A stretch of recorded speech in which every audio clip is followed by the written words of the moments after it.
यहाँ देखिए क्वेश्चन है समानांतर श्रेणी 2 6 10 डैश डैश डैश के प्रथम 11 पदों का योगफल है।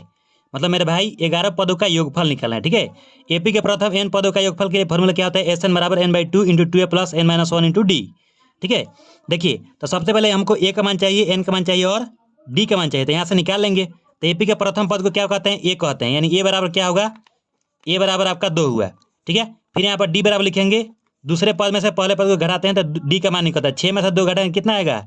4। तो ये हुआ आपका डी का मान। ठीक है, और बोल रहा है कि 11 पदों का योगफल निकालना है। कितने पदों का? 11 पदों का, यानी एन का मान मेरे भाई दिया हुआ है। एन का मान कितना दिया है? एन बराबर आपका दिया है 11, मतलब 11 पद दिया है। ठीक है, तो चलिए हम मतलब यहाँ फार्मूला में भर के मान निकालते हैं। तो एस कितना निकालना है? 11। तो एन का मान भरेंगे तो 11 बाई 2 होगा, क्योंकि एन के ऊपर 11 भर देंगे। ठीक है, फिर ब्रैकेट 2 मल्टीप्लाई ए का मान भरेंगे, ए का मान कितना है? 2, फिर प्लस, फिर एन का मान भरेंगे, एन का मान कितना है मेरे भाई? 11। ये 11 माइनस 1 और डी का मान भर दीजिए, डी का मान कितना है? 4, 4 भर दिए। तो एस 11 बराबर होगा 11 बाई 2, और 2 में 2 से गुणा करें तो कितना होगा? 4, प्लस 11 में 1 से गुणा करेंगे तो कितना आएगा? 10, और 10 में जब 4 से गुणा करेंगे तो 10 चौका कितना?